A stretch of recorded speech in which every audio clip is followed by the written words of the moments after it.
Fala galera, sejam todos muito bem-vindos, sejam todas muito bem-vindas. Chegamos para mais uma aula juntos aqui e hoje com um objetivo bastante claro. A gente vai trabalhar aqui hoje com o quê? Com a nossa revisão para a FEPAM. A gente vai trabalhar as partes de português aqui que consideramos as mais importantes. E hoje estamos aqui estreando esse estúdio todo novo, cheio de coisas, cheio de maravilhas tecnológicas para vocês aqui. Então hoje a gente ainda está aqui um pouquinho, acredito que esteja tudo bonitinho aqui para vocês, mas pode ser que nos próximos vídeos vocês vejam algumas modificações aqui junto comigo, exatamente porque estamos buscando, esse é o estúdio caseiro aqui, né, estamos em casa, então esse é um estúdio que a gente está tentando construir da melhor forma possível para fazer com que a sua aula, para que o momento em que você tenha junto comigo aqui seja o melhor, sempre pensando naquilo que é melhor para você, beleza? Então hoje a gente vai ter o quê? A gente vai ter isso aqui, ó. Revisão FEPAM, falei PFAM, que coisa maluca. FEPAM, eu sou o professor Wagner Santos. Aí está o meu Instagram, se por acaso você, se porventura você se sentir à vontade para seguir-nos, siga-nos aí no nosso Instagram, aquela coisa maravilhosa, aquela coisa mais linda, mais maravilhosa da vida, né? Então é isso, galera. Hoje a gente vai então falar um pouquinho sobre esse concurso. Não é um concurso, digamos assim, facinho, não é um concurso no sentido de uma banca que a gente tenha um conhecimento profundo de outros concursos. Na verdade, a Consulplan, a gente buscou conhecer exatamente por conta de vocês, olha que coisa linda, né? A gente trabalha aqui, vocês sabem bem, com o que a gente chama de engenharia reversa, então a gente deu uma olhada nas últimas coisas, não é uma banca, quando eu digo que não é conhecida, ela não é uma banca bambambam, né? Ela não é uma banca tipo, a gente está acostumado aí um Sebrasp da vida, uma FGV, que é aquela banca que você fecha o olho e você já sabe como funciona. Aqui não. Aqui a gente precisou dar uma buscada, que a gente precisou construir um pouco melhor esse conhecimento exatamente para poder, né, dividi-lo aí com você, para que a gente possa conversar a respeito de uma série de coisas que são exatamente as nossas relações aqui com as coisas que são mais cobradas de vocês. Então a gente vê, por exemplo, uma preferência dessa banca por aspectos um pouco mais textuais, então a gente tem muita relação com o texto, a leitura, a interpretação, né, uma série de elementos que são elementos muito importantes, reescrita, perceber uma palavra, uma expressão dentro de um determinado contexto e conseguir compreendê-la. Então a gente tem ali aspectos que são muito importantes. Por isso que a gente vai começar dando uma olhadinha e a gente vai começar lendo um texto, né? Um texto aqui chamado Desumanidade, né? Assim, a gente vai conversar bastante sobre esse texto, eu trouxe algumas questões que envolvem esse texto, então vou fazer a leitura com vocês tranquilamente, vou relembrar algumas coisas que são importantes e aí a gente parte para a resolução das questões. Bora que só bora? Bora que só bora. Vamos ver aqui, ó. Então, vamos dar uma olhadinha junto comigo, a gente tem o seguinte, desumanidade. Esse artigo bem que poderia ser chamado Lágrimas por Bucha. O que aconteceu na cidade situada nos arredores de Kiev é inominável. Quando as tropas russas abandonaram a região ao norte da capital ucraniana, deixaram evidências de crime de guerra e um rastro de dor e de horror que provocará traumas profundas na sociedade da ex-república soviética. As imagens que chegaram de Bucha causaram comoção e revolta em todo o mundo. Civis executados com tiros na cabeça, os corpos com as mãos amarradas às costas, além de sinais de tortura, abandonados pelas ruas. Um homem sem vida ao lado da bicicleta, no meio da estrada. Uma cova coletiva com 57 cadáveres. Então, olha só. Uma cova coletiva com 57 cadáveres nos arredores da cidade. Em Bucha e em localidades vizinhas, a Procuradoria-Geral da Ucrânia informou terem sido encontrados 410 civis mortos. Então, aí você percebe que eu tenho já uma definição, é um artigo, não um artigo científico, mas um artigo jornalístico, né? Assim, a gente percebe que há a indicação já muito clara de qual é o gênero. Você tem uma tipologia que é uma tipologia explicativa barra argumentativa, como a gente vai perceber, e você começa com o quê? Com a definição descritiva daquilo que você vai falar. Então você percebe que você tem um conflito Rússia-Ucrânia e que esse conflito Rússia-Ucrânia vai surgir ali a partir da ideia de Bucha. Bucha que é o quê? Uma cidade, né? Assim, e aí você começa a perceber aqui coisas interessantíssimas, né? Eu acho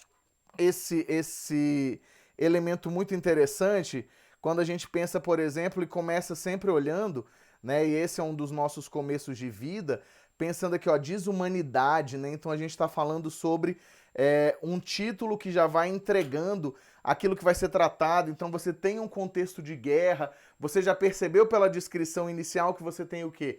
Necessariamente você tem um contexto de elementos que são elementos ruins, né? Você tem tortura, você tem civis, né? A ideia da guerra com os civis mortos é extremamente complexa. Por quê? Exatamente porque o civil não está guerreando. Então você perde um pouco aquela noção de que em uma determinada construção, principalmente em uma determinada guerra, morrem aqueles que estão combatendo. Nesse caso, não morrem aqueles que estão combatendo, morrem aqueles que estão ali, que são cidadãos, né, daquele país, que vivem dentro daquele determinado local. E essa vivência dentro desse determinado local que determina para eles exatamente essa morte, vamos dizer assim. Então é uma coisa um tanto quanto complexa, é uma coisa um tanto quanto complicada. Mas a gente começa pensando isso. Massa, temos aqui então um início e uma indicação de como funciona, né, essa relação com a qual a gente vai lidar o tempo inteiro nesse texto. Vamos voltar nele? Vamos lá. Então, segundo parágrafo, ó. Guerras, por mais que sejam desprovidas de sentido e de lógica, precisam seguir regras de conduta. Uma delas é jamais atingir a população civil. Olha que interessante isso, né? Os alvos têm que se resumir aos objetivos militares. Recebi várias imagens de bucha. Os cidadãos foram subjugados, provavelmente torturados e humilhados, antes de serem assassinados friamente. O Tribunal Penal Internacional precisa investigar a matança e punir de forma exemplar todos os responsáveis pelas atrocidades, do mais alto escalão militar e de poder, do mais baixo ao mais alto escalão militar e de poder. A comunidade internacional tem a obrigação moral de reforçar as sanções contra Vladimir Putin e sua autocracia. Neste caso, você começa a descobrir aqui, né, você começa a perceber que nesse artigo, você tem um artigo de opinião, então pertence à tipologia expositiva e argumentativa, mas ela começa a se direcionar. Você começa a perceber que determinados elementos do texto indicam para você daquilo que se trata. O que se trata nesse caso, né? O que acontece nesse caso em específico? Você consegue perceber, por exemplo, que o autor desse texto é completamente contrário àquela guerra e tem um posicionamento contrário também ao Vladimir Putin, porque ele fala, ó, sanções contra Vladimir Putin e sua autocracia. Olha esse final aqui, ó. Então você começa a perceber que você tem uma tomada de posição inicial, né, que assim não é tão inicial porque aparece a partir do segundo parágrafo, mas é uma tomada de posição extremamente importante, porque afinal de contas a gente está trabalhando aqui com o quê?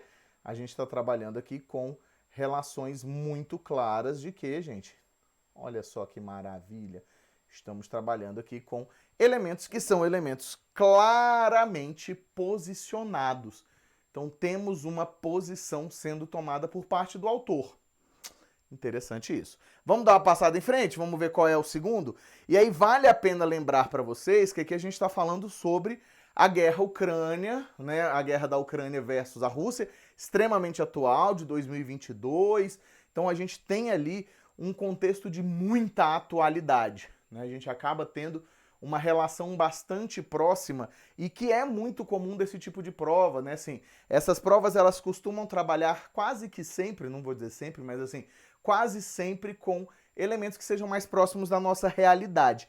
Isso auxilia muito na hora que a gente está pensando, né? E aí também você tem que tomar um cuidado, porque ao trabalhar com questões relacionadas com esse texto, você tem que levar em consideração o texto. Você não deve levar em consideração, pura e simplesmente, aquilo que você pensa a respeito do conflito. Você pode ser a favor, contra, aí cada qual com seu cada qual, né? Mas você tem que levar em consideração qual é a posição que aquele determinado autor terá com relação a esse conflito. E ele deixa muito claro isso, né? Assim, exatamente a ideia de que você tem civis e que Putin passou, a Rússia passa do ponto. A Rússia não se mantém dentro daquilo que era imaginado dentro de uma guerra. Eu acho que, aí é uma opinião wagneriana aqui, né?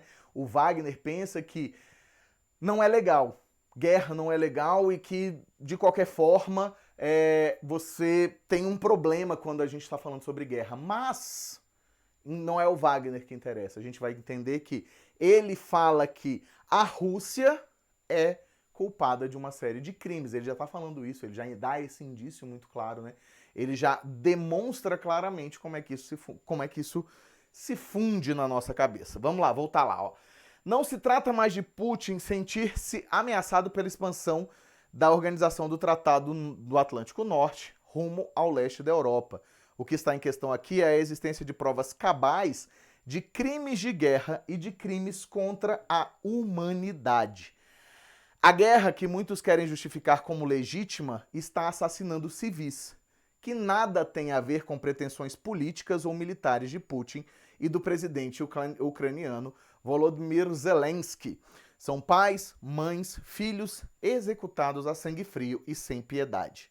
O único legado da guerra de Putin será a dor. Olha isso aqui, ó. E é interessante você perceber que ainda que ele cite o Zelensky lá em cima, né, e é lógico que ele coloca que os dois são... o que ele está querendo indicar num determinado nível é que, independente de quais sejam as motivações para essa guerra, a política que está envolvida nessa guerra, a gente sabe que sempre, toda guerra tem um envolvimento político, ele quer colocar a culpa no Putin. Volto a dizer. Eu sempre tenho muito medo quando a gente está trabalhando com temas um pouco mais espinhosos, vamos dizer, né? Assim, o que seriam esses temas um pouco mais espinhentos, esses temas um pouco mais acalorados, esses temas muito atuais, esses temas muito voltados para o momento da atualidade. E aí o que acontece? A gente consegue perceber muito claramente que aqui eu tenho uma posição que é a posição, volto a dizer, do autor. Não é uma posição do jornal, a gente vai perceber, né? Não sei se você já viu ali, que é do Correio Brasiliense. Não é um editorial, é um artigo de opinião em que esse autor tem opiniões extremamente fortes, né? Então o que a gente vai ver, ó? O único legado da guerra de Putin será a dor. A Ucrânia precisará se reerguer das ruínas. E seus cidadãos terão, olha só que doideira, e seus cidadãos terão que aprender a conviver com o luto e com o trauma. A Rússia será relegada ao status de pária e seus líderes deverão prestar contas à corte de Haia. Soldados russos conviverão com a peste de assassinos e com as memórias de quando escolheram a desumanização. Minhas lágrimas por Bucha. Então aqui Bucha a gente sabe que é o nome da cidade, e é lógico que você consegue perceber que ele se utiliza deste acontecimento em específico, né? Então ele se utiliza desse acontecimento em específico para falar sobre o quê? Para falar sobre a guerra de uma forma geral, para indicar exatamente que o exército russo, e aí a representação do exército russo que ele vai falar em determinado momento, né? Todo mundo tem que pagar do mais baixo ao mais alto escalão militar, mas principalmente representado por quem? Principalmente representado pelo Putin, precisa pagar pelos crimes de guerra cometidos. Tudo bem? Tudo bem, tudo bem, tudo bem? Então vamos ver o que essa primeira questão quer de nós. Vamos lá, vamos junto, ó. A frase com a qual o texto é finalizado, minhas lágrimas por Bucha, pode ser considerada uma reescrita que mantém a correção gramatical e o sentido original para a opção do título sugerido no início do texto? Assinale a alternativa que apresenta a resposta correta para a pergunta anterior. Então, olha só. A frase termina com minhas lágrimas por Bucha. Vamos dar uma voltadinha? Olha o que ele diz aqui no começo, ó. Esse artigo bem que poderia ser chamado de Lágrimas por Bucha, certo? Só que o título do artigo está aqui, né? Então, olha só. O título do artigo está construído de forma muito clara que diz humanidade. E aí ele termina dizendo, minhas lágrimas por Bucha. A pergunta é, esse texto poderia ser chamado de minhas lágrimas por Bucha? Vamos dar uma olhadinha? Vamos pensar juntos aqui, ó. Então eu tenho a frase com a qual o texto é finalizado, minhas lágrimas por Bucha, pode ser considerada uma reescrita que mantém a correção gramatical e o sentido original para a opção do título sugerido. A opção do título era essa aqui, ó, Lágrimas por Bucha, certo? Ele começa dizendo que poderia se chamar assim. Qual que a gente vai pensar aqui, ó? Não, não há qualquer relação de sentido entre as estruturas linguísticas referidas no enunciado. Errado, porque a primeira seria minhas lágrimas por bucha, veja bem, mas por fim no começo ele diz lágrimas por bucha. É generalizado no começo, né? Assim, é como se fosse a ideia de que todos devem sentir penas de bucha, que é a cidade. Todos devem sentir pena do que aconteceu nessa cidade. Quando ele termina e pessoaliza dizendo minhas lágrimas por bucha, nós passamos a ter um probleminha e uma diferencinha aí. Por quê? Porque aí ele passa a pessoalizar. Você vai ver que isso vai fazer diferença. Ó, o que a gente vai ter? Sim, o trecho destacado seria uma terceira opção para o título do texto, já que trata de uma reescrita da opção apresentada cujo sentido original está plenamente mantido. Não está, porque ali já são as considerações finais. Então a gente vai ficar entre C e D. Vamos começar pela C? Não. Apesar de haver uma relação em referência ao conteúdo, a finalização do texto tem sentido diferente do indicado no título sugerido quando torna o discurso pessoal particular. Perfeito. Porque a gente vai perceber que no começo, quando ele fala de lágrimas por bucha, ele está tentando, inclusive, utilizar uma estratégia, que é uma estratégia textual muito interessante, que é uma estratégia de comoção. Por quê? Ele começa falando esse artigo poderia se chamar Lágrimas por Bucha. Aí ele descreve uma relação que ele considera extremamente desumana. Não uma relação, né? Mas acontecimentos completamente desumanos. E aí você para e fala, cara, peraí. Se eu tenho acontecimentos plenamente desumanos, eu posso derramar lágrimas por bucha. Por quê? Porque é uma construção possível. Só que no final ele pessoaliza. Então ele muda o sentido. Vamos ver por que não é a letra D? Vamos lá, ó. Não. Ainda que o conteúdo da frase final do texto esteja relacionado à sugestão do título apresentado na introdução, o título de um texto, como o do gênero textual em análise, não pode apresentar qualquer tipo de parcialidade. Pelo contrário, né, assim, o erro aqui, galera, tá no seguinte. É lógico que quando você tem um artigo de opinião, olha só que pesado isso aqui, né, ó. Ele é um artigo de opinião. Se ele é um artigo de opinião, necessariamente você tem pessoalidade, ou seja, não há problema nenhum em você fazer construção mais pessoal, porque se é um artigo de opinião, ainda que nós tenhamos toda uma construção ideológica no sentido da construção da ideia de que nós não devemos apresentar opinião em textos jornalísticos, a gente tem aqui um gênero diferente. O gênero artigo de opinião é um gênero argumentativo. Beleza? Pegou essa visão? Então, posso seguir em frente. Vou seguir em frente junto com vocês. Bora que só bora? Bora que só bora. Pega aqui comigo, olha só. Olha comigo, hein? Olha comigo aqui, vamos lá. A respeito da expressão das intenções e pontos de vista do enunciador, esse é um tipo de texto em que nós esperamos ponto de vista, é um tipo de texto em que nós esperamos opinião, certo? Esperamos opinião. O que a gente vai entender? A gente vai entender aqui que pode-se afirmar que os cidadãos foram subjugados, provavelmente torturados e humilhados antes de serem assassinados friamente, é possível reconhecer tal procedimento e sentido que expressa em relação ao exposto, essa não é uma frase correta, assim, uma questão fácil. Olha só o que ele quer. Existe uma relação de sentidos dentro daquela opinião, porque olha só, você tem assassinados friamente, foram subjugados, provavelmente torturados e humilhados. Essa seleção vocabular aqui, ó, essa seleção vocabular, quando você trabalha com isso aqui, e aí você tem subjugados, certo? Ó, provavelmente torturados e humilhados. Você aqui tem construção de um negócio extremamente importante que a gente chama de juízo de valor. O que são juízos de valor? O que é um juízo de valor? E como é que essas palavras tão simples se encaixam num juízo de valor? São todas palavras que carregam valor negativo. Como assim valor negativo? Quando o autor afirma que os cidadãos de Bucha foram subjugados, torturados, humilhados e assassinados friamente, ele está colocando cada vez mais claro e pedindo que você pense da seguinte maneira: estamos diante de pessoas, veja bem, estamos diante de pessoas que foram e que perderam a sua parte humana. Como é que eu posso explicar para vocês? Espera aí. São pessoas que perderam a sua dignidade.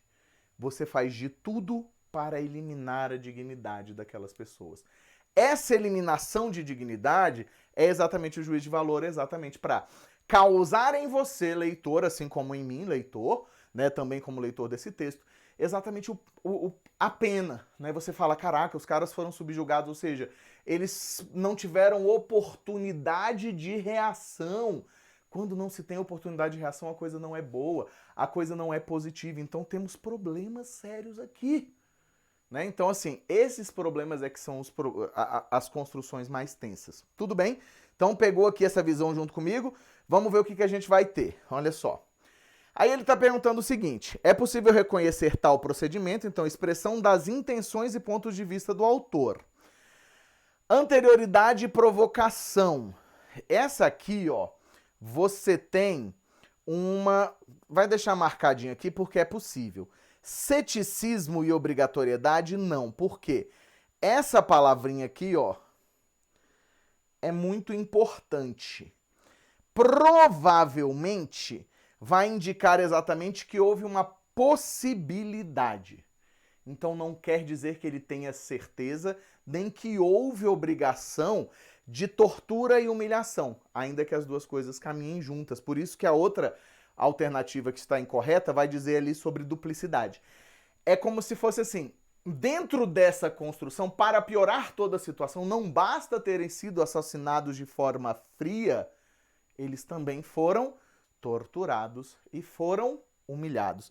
Então não nos basta ser somente assassinados, né? Senão não a nós, né? Mas a eles não lhes basta ser somente assassinados. Eles também possivelmente foram torturados. Esse possivelmente faz muita diferença. E aí você não tem duplicidade aqui, porque você não tem duas ideias, e você não tem o quê? Certeza. Para onde a gente vai? Para o momento mais importante, que é exatamente a construção da nossa resposta, que está onde? Possibilidade, pelo provavelmente, e temporalidade. Porque, ó, eu tenho provavelmente e tenho esse antes.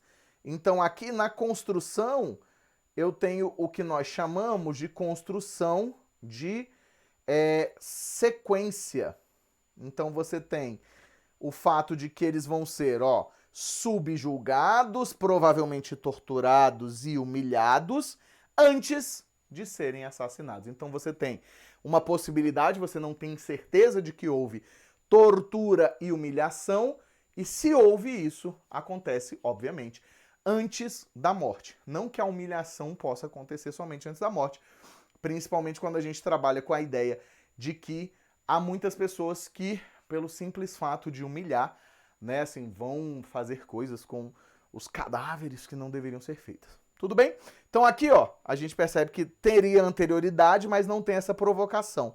Essa aqui com certeza causa dúvida por conta desse provocação aqui, né? Porque na verdade provocação pode soar para você como a ideia de tentar fazer com que você concorde com eles, né? Assim, provocar no sentido de será que isso aconteceu mesmo, né? De que maneira isso acontece? Tudo bem? Molhar a gargantinha aqui e a gente pode passar para a próxima. Essa questão não era uma questão fácil, ainda que ela se torne fácil a partir do momento que a gente sabe resolvê-la, mas ela não é uma questão simples. Simples em que sentido, né? Ela não é uma questãozinha que você olha e fala assim, meu Deus, mas aqui temos uma simplicidade muito grande, né? Isso é fácil de perceber, não é assim tão simples. Tudo bem? Vamos voltar comigo aqui. Vamos lá, ó. As vírgulas que separam o segmento, por mais que sejam desprovidas de sentido e lógica, podem ser... Então, assim, tem 4 afirmações, né? Assim, então a gente tem 4 afirmações aí, que a gente vai ter que dar uma voltadinha lá. Vamos voltar lá no texto, por mais... Cadê aqui? O que aconteceu na cidade quando as tropas, um rastro, as imagens dos corpos... Aqui, ó. Guerras, tá bem aqui, ó. São essas 2 vírgulas.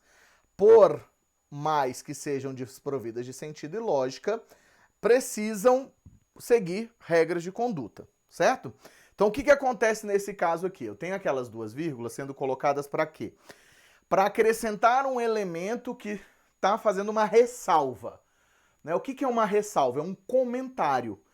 Ela não tem um valor de tornar mais específico, ela é explicativa naquele caso ali, né? Não é nenhuma causa, porque quando você fala, por mais que sejam desprovidas de sentido e lógica, é uma ressalva.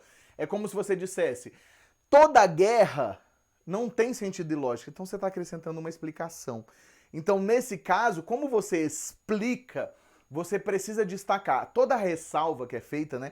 Todo tipo de comentário que a gente tece precisa vir entre vírgulas. Por quê? Porque é para evitar que você tenha a ideia de que você está restringindo um elemento. Essa pausa, nem toda vírgula representa a pausa, mas essa pausa em específico, ela é importante principalmente porque a gente trabalha com a ideia de que, vou virar aqui porque minha mãe morre quando eu boto ao contrário, que representa exatamente essa ideia de que não existem guerras que fazem sentido. Na verdade, todas as guerras são desprovidas de sentido e são desprovidas de lógica, né? Então a gente tem ali uma relação que é importante de você construir na sua cabeça. Eu tenho guerras e todas elas, por isso que a gente diz que é um elemento generalizante, né? Um elemento que é muito mais explicativo. Ele é explicativo exatamente por isso, né? Então a gente vai ter aqui o quê, ó? Elas podem ser substituídas pelo duplo travessão? Perfeito. Eu não vou nem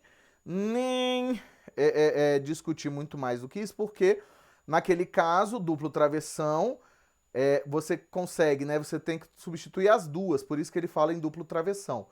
Tem, nesse caso, valor de vírgulas e serve para quê? Serve para, como podemos dizer, isolar a explicação. Então, serve para isolar a explicação. Então, quando a gente isola a explicação, essa explicação, na verdade, todo mundo às vezes fala assim, Wagner, é verdade que a explicação precisa vir entre vírgulas? Não. Não necessariamente precisa ser entre vírgulas, ela precisa estar isolada. A ideia de uso de vírgulas serve exatamente para que você isole elementos. Esses elementos podem ser isolados de várias maneiras diferentes, né? Parênteses, podem ser utilizados travessões, podem ser utilizados vírgulas. Nesse caso não cabem ponto e vírgula, né? Senão cabe 2 pontos e vírgulas, mas o travessão é inclusive muito mais chique, eu diria para vocês, do que o uso das vírgulas. A gente sempre recomenda na hora que você está escrevendo não exagerar no uso de travessões, mas de vez em quando, se for possível, substituir um travessão, uma vírgula, né, 2 vírgulas por travessão, a gente recomenda porque torna o seu texto um texto diferente, traz um estilo um pouco diferente para o seu texto. Tudo bem? O que mais? Vamos ver o que está errado aqui, ó. Promovem o emprego de uma linguagem erudita. Linguagem erudita não significa dizer linguagem dentro da norma culta, né? Elas são obrigatórias. Esse erudita aqui que é o problema. Erudito significa dizer que você está usando palavras difíceis, palavras que não são tão simples assim, né? Então, assim, erudita tem um outro sentido, um outro significado. Não é a ideia de usar palavras dentro da norma culta, de usar um elemento dentro da norma culta. Não tem nada a ver com isso, tá? O que mais? Foram empregadas em função de destacar o termo guerras? Também não, né? Não tem nada a ver com destacar o termo guerras. Tem como a ideia de explicar o termo guerras. Não são obrigatórias nesse caso, de acordo com a norma padrão da língua, exatamente o que eu disse para vocês que são. Wagner, mas por que não poderia ser a letra C se aquilo que está entre vírgulas está se referindo a guerras? Porque do jeito que a letra C se constrói, fica parecendo que eu coloquei a vírgula para dar destaque ao guerras. eu dou destaque àquilo que eu coloco entre as vírgulas, não aquilo que o que está entre as vírgulas se refere, né? Se eu botasse o guerras entre vírgulas, aí seria um outro, a gente nem faria sentido, porque tá em início de parágrafo, né? Tá em início de período, então nem faria muito sentido. Tudo bem? Deu para entender isso aqui? Posso seguir em frente? Então a gente pode passar para a próxima questão. Bora junto? Ainda sobre o texto da desumanidade. Vocês estão percebendo que a prova da Consulplan, ela é normalmente construída dessa maneira mesmo, um texto, e aí os elementos relacionados a esse texto é que nos interessam naquele ponto, né? Assim, então a gente vai conversar ali um pouquinho a respeito dessas construções, né? Então eu tenho o texto me provendo as questões que serão debatidas. Tranquilo? Então vamos lá, o que a gente tem, ó. Estabelecendo-se uma relação entre o título atribuído ao texto e o título sugerido opcionalmente pelo próprio autor no início do texto, pode-se afirmar que demonstra que o assunto apresenta questões polêmicas e controversas. Tem como objetivo provocar o interlocutor quanto à relevância de tal escolha. Trata-se de uma estratégia argumentativa para sustentar a tese apresentada e defendida no texto. A aparente dúvida do autor quanto ao título textual tem sua justificativa apresentada no próprio texto. O que vocês acham? O que você pensa? Na verdade, quase tudo que a gente constrói dentro de texto argumentativo tem objetivo. Eu tenho uma frase, e é uma frase minha mesmo essa, assim, eu gosto muito dela, me repito essa frase com certa frequência, e aí as pessoas falam às vezes, meu Deus, o que você está fazendo? De que maneira você está construindo isso? Você está copiando alguém? Não. Essa frase é minha, que eu digo assim, não existe texto, não existe texto nenhum. Nenhum texto é inocente. Todo texto tem um objetivo. Qual é o objetivo desse texto? O objetivo do texto é sempre, e sempre mesmo, trabalhar com ideias que estão relacionadas ao convencimento ou à explicação ou à mera enumeração de coisas. Ou seja, você sempre tem um objetivo. Quando você, autor de texto, tem um objetivo, você quer colocar esse objetivo de uma forma ou de outra dentro da cabeça de quem está lendo seu texto. Ou seja, eu quero alcançar o meu objetivo. Não faz sentido eu ter um objetivo e não alcançá-lo. Então o que eu vou fazer o tempo inteiro? Eu me utilizo de estratégias o tempo inteiro, veja bem, eu me utilizo de estratégias o tempo inteiro, que são estratégias de convencimento, certo? Então o tempo inteiro eu quero convencer as pessoas de alguma coisa.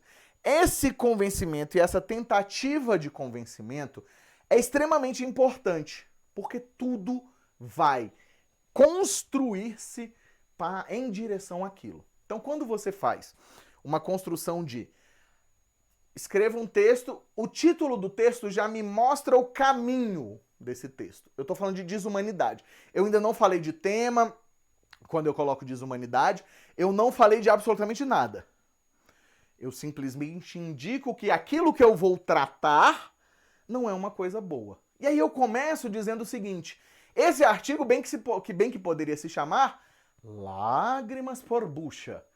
Ou seja, aconteceu alguma coisa para que eu sinta pena. Derramo lágrimas de emoção por aquilo. Então, desde o começo, eu tento fazer com que você, leitor, e eu, leitor, compre a ideia de que a Rússia age de forma desumana. Você consegue perceber ao final do texto o quanto aquilo é ruim. Você consegue perceber ao final do texto o quanto a ação da Rússia é uma ação ruim. Beleza? Consegue perceber? Então essa é uma construção que a gente precisa tomar muito cuidado, tá?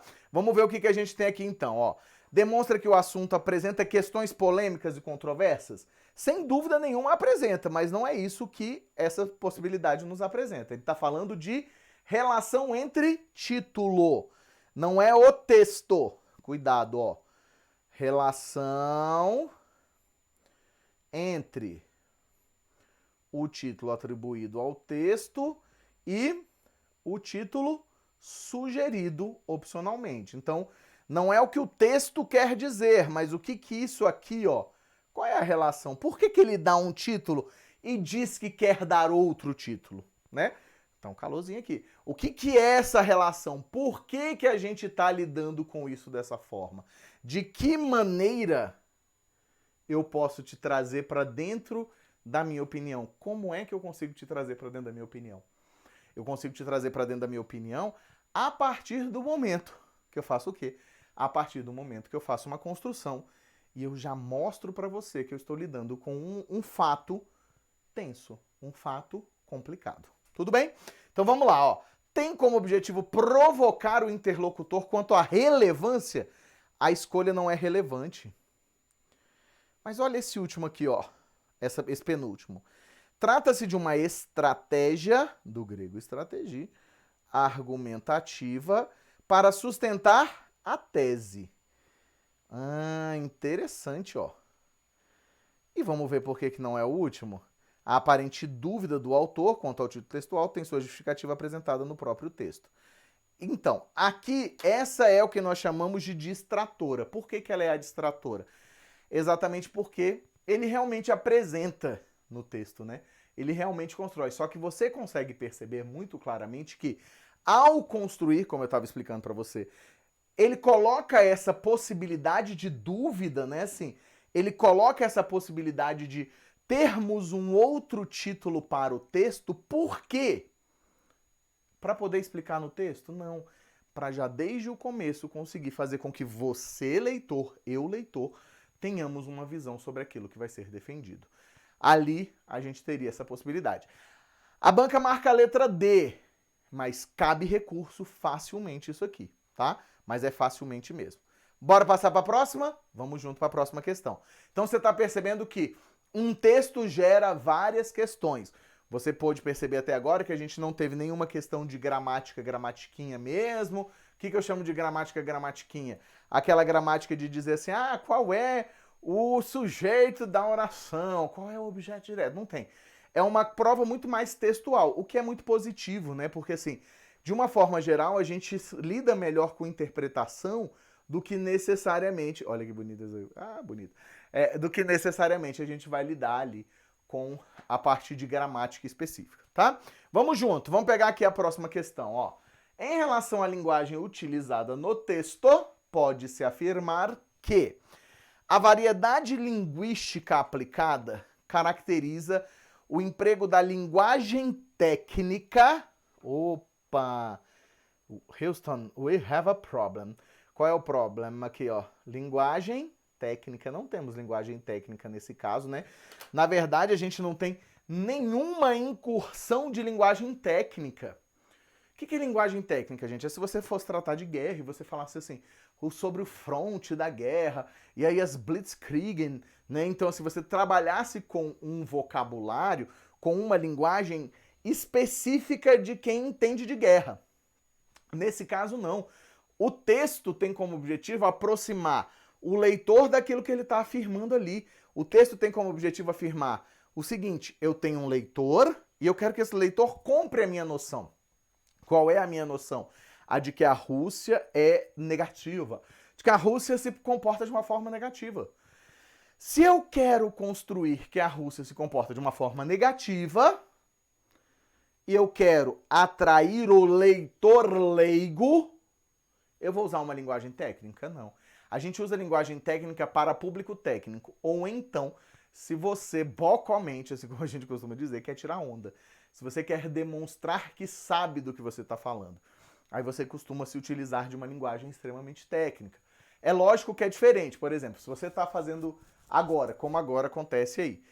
Você tem um cargo específico, você tem uma redação específica, né, relacionada com o meio ambiente, relacionada com o aspecto agrícola, o aspecto pecuário, o aspecto... qualquer que seja o aspecto. Né? Você tem, por exemplo, você é um advogado e está fazendo uma petição dentro de um concurso. É claro que você vai empregar uma linguagem que seja uma linguagem extremamente técnica. Porque aquilo que está sendo pedido de você é específico. Aqui não. Aqui eu tenho um texto jornalístico com o objetivo de convencer. Ao ter um texto jornalístico com o objetivo de convencer, o que a gente espera? A gente espera exatamente uma diferencinha aqui. Bora lá? Vamos junto? Então vamos ver a segunda. Ó. Então a gente já chegou à conclusão de que a primeira não nos serve como resposta. Então a primeira não nos serve. O grau de formalidade está relacionado ao conteúdo trazido no texto, não podendo tal conteúdo ser referenciado de outra forma, claramente errado, porque é como se a gente dissesse o seguinte: não existe tema que só pode ser tratado formalmente, isso não existe. A linguagem se adequa ao contexto e não ao tema. Isso é muito importante. Quando a gente está falando de textualidade, quando a gente está falando de linguística, quando a gente está falando de linguagem encontrada em um texto, a gente pensa o seguinte: a formalidade desta linguagem depende do contexto de emprego desse texto. É sempre assim. O contexto é aquilo que nos importa. A gente faz o tempo inteiro essa relação. Pego aqui o contexto, ó, aproximo de um determinado elemento. Essa é a ideia. Eu preciso fazer com que o contexto modifique a minha linguagem para mais formal ou menos formal. Não importa para que lado você vai. Mas, o que acontece? Você precisa ter bastante clareza de que não é o tema. Não existem temas que só podem ser falados, temas que só podem ser discutidos com uma linguagem mais formal ou menos formal. Não existe isso. O grau de formalidade quem determina é o contexto. Não se esqueça. Tá? Então isso está incorreto. Considerando o suporte textual empregado, a adequação quanto à linguagem faz referência ao uso da linguagem informal de forma predominante, com o objetivo de atrair o interlocutor. Vamos ver o próximo. Ó. A linguagem padrão foi adequadamente empregada de acordo com o gênero textual apresentado, sendo essa uma das características quanto à estrutura linguística do gênero textual apresentado. Aqui fica fácil de você matar pelo seguinte, porque quando você faz a leitura do texto, você percebe que há lampejos de informalidade, principalmente essa tentativa de aproximação do interlocutor. Né? O que é a aproximação do interlocutor? É você conversar com ele ali, você lançar uma ideia e trazê-lo para o texto, você colocar alguma coisa como se você estivesse conversando com ele, né? Assim, você colocar ali como se você estivesse apresentando essa relação, né? Assim, então tem aqui uma relação, ó. Que relação é essa? Então eu trago você para o meu texto. Só que ela não é predominante. Ela não é predominante. O que acontece? O que a gente tem? A gente vai ter exatamente a ideia de quê? A gente vai ter exatamente a ideia de que a linguagem, olha só, a gente vai ter a linguagem sendo a parte principal desse texto. Então eu passo a ter a linguagem como parte principal desse texto. Vê comigo aqui, ó. A linguagem padrão foi adequadamente empregada de acordo com o gênero textual apresentado, é um gênero jornalístico, então quando você tem gênero jornalístico, você tem preferencialmente uma linguagem padrão. Né? O que é linguagem padrão aqui, ó? Linguagem padrão, é a linguagem da norma culta. Foi adequadamente empregada, perfeito, de acordo com o gênero textual apresentado, é um texto jornalístico, sendo essa uma das características, de suas características quanto à estrutura linguística. Perfeito, perfeitinho. Por que isso é perfeito? Olha só, galera. Pelo seguinte, porque o gênero é o quê? Artigo de opinião, é um texto publicado. Toda vez que você tem um texto publicado, você vai buscar a linguagem padrão. Isso é interessante a gente perceber. Porque esse texto é um texto fácil de ser entendido. E aí muitas vezes as pessoas falam, Wagner, como é que ele consegue estar na linguagem padrão se ele é um texto fácil? Se eu consigo entendê-lo de forma facilitada? Porque padrão é norma culta, certo? Compreensão do texto vem de vocabulário, compreensão do texto vem de outros elementos. Tudo bem? Sem problemas? Tranquilamente aqui comigo? Posso seguir em frente? Então, Esse tipo de texto, de perspectiva é muito interessante, porque você tem o quê? Você tem exatamente a compreensão primeiro. O que é linguagem padrão? Né? Quando é que ela deve ser utilizada? Quando ela couber no espaço. Não existe nada que proíba ou que mande usar no sentido de, é um tema específico. Não, a única coisa o único lugar que você é obrigado a usar é na sua redação, é na minha dissertação de mestrado, na tese de doutorado, num artigo científico, ou seja, o contexto vai determinar. É sempre o contexto, tá? Não é nunca a temática. Vamos ver aqui, próxima questão. A forma verbal poderia, certo? Poderia ser chamado, mas não foi. Isso aqui a gente chama de futuro do pretérito. Eu brinco que o futuro do pretérito é algo que poderia ter sido e que não foi, fazendo referência ao Manuel Bandeira, né? Assim, então aqui, ó, poderia é futuro do pretérito. É uma informação que era o seguinte: era uma ação possível, mas uma ação que não se realiza. Ela não se torna realidade. Quando eu digo esse artigo bem que poderia ser chamado Lágrimas por Bucha, não significa dizer que foi. Certo? Então o que a gente vai entender? Onde é que esse fato não concluído também acontece?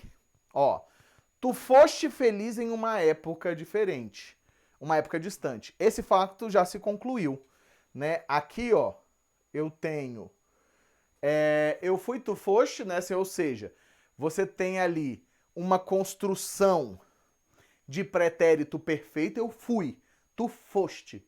Acabou, essa ação não mais se... Essa ação teve início e teve fim. No passado, mas ela teve início e teve fim. Então você percebe que a pessoa realmente foi. Quando eu digo aqui embaixo, olha só a diferença, ó. E aí, lógico que você tem esse auxílio do ia, né? Você tem esse auxílio aqui, ó. Renunciaria junto com o poderia. Já te ajuda pra caramba pensar dessa forma, ó.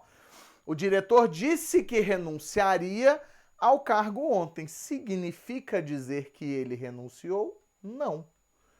Então aqui, ó, essa é a nossa resposta. Ele disse que renunciaria. Pode ter renunciado? Pode. Mas você pode afirmar que ele renunciou? Não. Você não pode afirmar que ele renunciou.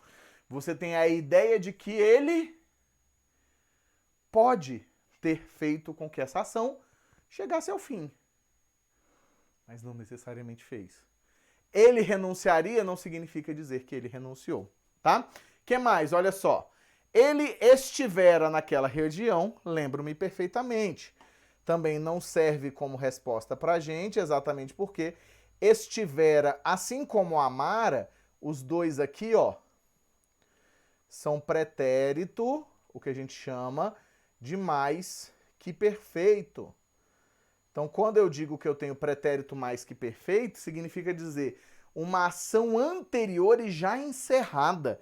É uma ação que não mais acontece. Ela já se encerrou. E ela é antes de outra, né? Assim, amara tão intensamente que sua saúde ficou comprometida. Olha o que ele diz aqui, ó. Isso quer dizer que a saúde se compromete depois dele amar. Nesse caso, em consequência, né? Amara tão, mas assim, a ideia é exatamente que eu tenho duas ações colocadas em contraste temporal, uma que indica uma ação, que é o fato de amar, e a outra que indica outra ação, que é posterior. Certo? Então, a gente tem essa posterioridade. A mesma coisa acontece onde, ó? Ele estivera naquela região, lembro-me perfeitamente, ou seja, ele já não está mais. E eu lembro disso como uma ação anterior a essa aqui de me lembrar. Tudo bem? Então a gente acaba tendo uma outra relação, que é uma relação bem diferentinha, né? Uma relação bem tensa e diferente, porque nós vemos de outra maneira isso aqui. Tudo bem? Sim? Sem problemas? Então passemos para mais uma questãozinha, que é uma questão interessante também aqui, e a gente já está chegando ao fim da nossa revisão aqui. Falamos bastante, vou até tomar uma aguinha de novo aqui, porque Wagner fala mais do que a boca, vocês já puderam perceber. Temos muitas coisas aqui. Vamos lá, ó. As imagens que chegaram de Bucha, então, ó, as imagens que chegaram de Bucha causaram comoção e revolta em todo o mundo. Civis executados com tiro na cabeça, os corpos com as mãos amarradas às costas, além de sinais de tortura abandonados pelas ruas. Um homem sem vida ao lado da bicicleta no meio da estrada. Uma cova coletiva com 57 cadáveres nos arredores da cidade. Considerando-se as variadas características de tipos textuais diferentes em relação ao trecho anteriormente, destacado anteriormente, pode-se afirmar que... O que é esse trecho destacado, gente? É o trecho que ele trouxe, tá? Certa vez a gente resolvendo uma questão de... Eu não me lembro se foi um simulado que eu fiz ou se era um concurso ou uma prova de vestibular e tinha exatamente a ideia. Tinha um texto e eu trazia um trecho do texto, ou eu ou a banca, não me lembro exatamente. Trazia um trecho do texto. Aí tava assim, o trecho em destaque, bababá. Aí a pessoa entrou com um recurso, é por isso que eu tô dizendo que eu não sei se era uma dúvida ou se era um recurso real, a pessoa entra com um recurso dizendo, não há trecho em destaque. Sim, o trecho em destaque é o que a gente tirou do texto. Se o texto inteiro tá lá e eu tiro um trecho, eu faço o quê? Destaco esse trecho, tá? Vamos ver o que ele quer aqui, ó. O enunciador se concentra no tema do discurso, o enunciador designa no discurso as variáveis do contexto verbal, a anterioridade, e posterioridade entre os fatos relatados, a sequência de enunciação das imagens apresentadas não pode ser alterada. Já começo dizendo para você que essa última aqui, ela não faz o menor sentido, tá? Então vamos matar essa aqui, ó. Essa aqui não faz o menor sentido. Por quê? Olha só o que ele diz. Uma cova coletiva com 57 cadáveres foi encontrada, né? Aí a gente vai pensar o seguinte, se eu quisesse começar o trecho com isso, eu poderia dizer, ó, as imagens que chegaram de Bucha causaram comoção e revolta em todo o mundo. Uma cova coletiva com 57 cadáveres nos arredores da cidade foi encontrada. Civis executados com tiros na cabeça. Isso aqui é uma construção sensacional para a defesa da tese dele. Qual é a defesa da tese dele? Que houve crime. E que esse crime precisava ser punido. Então percebe como é interessante essa construção?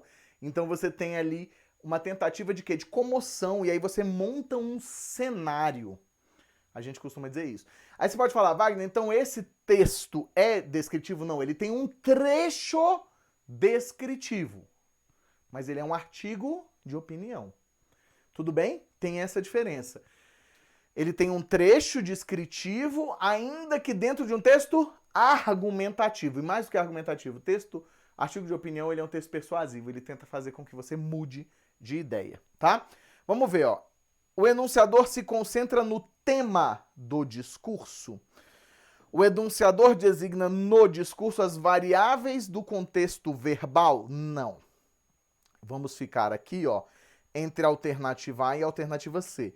Porque eu não tenho variáveis. Variáveis seriam, aqui, ó, do contexto verbal, fatos, por exemplo, que seriam atuais e passados, fatos que seriam possíveis ou futuros e impossíveis e presentes e marcados como impossíveis. Então, assim, contexto verbal é o de escrita.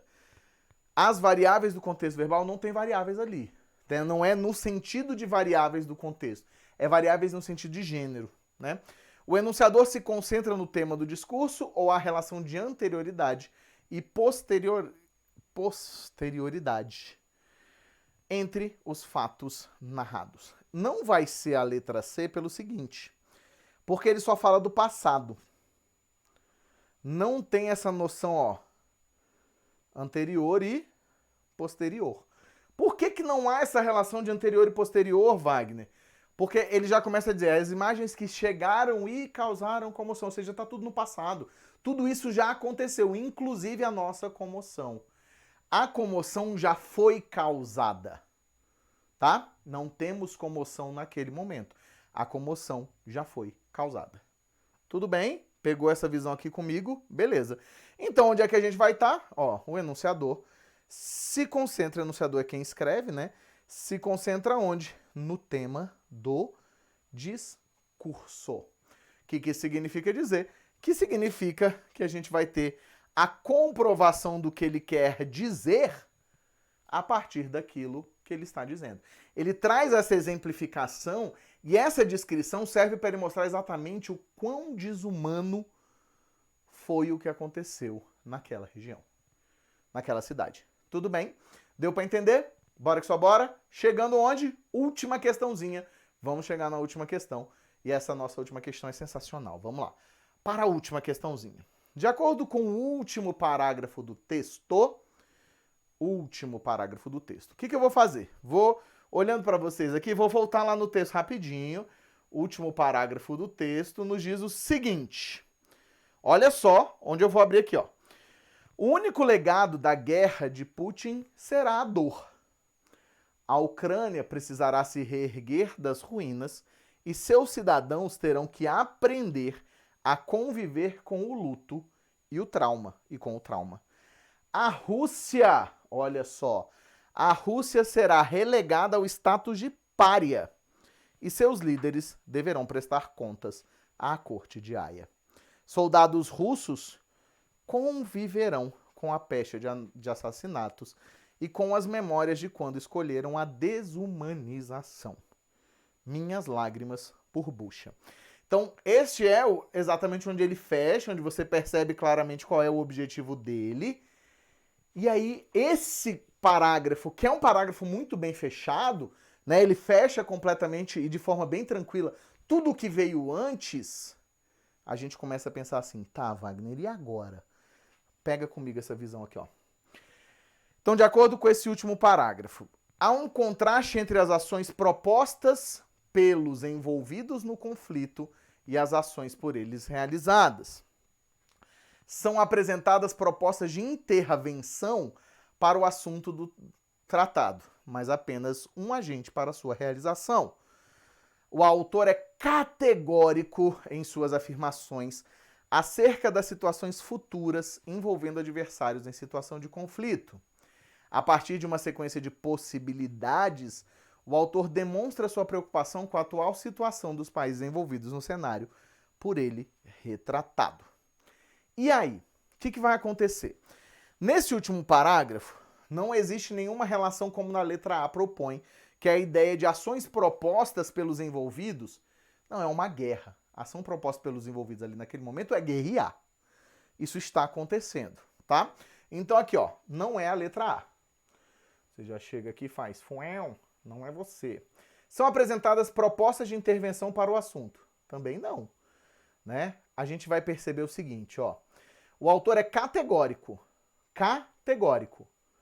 Ele não diz que há possibilidade daquilo. Você pode pegar que ele só usa elementos de que é isso. Os soldados vão carregar essa pecha.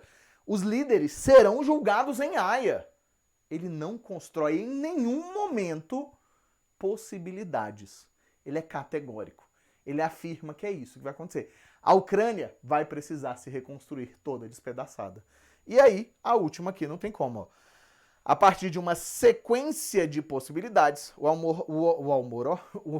autor demonstra sua preocupação com a atual situação dos países envolvidos no cenário, por ele retratado. Também não, né? Possibilidade, preocupação. Ele é categórico.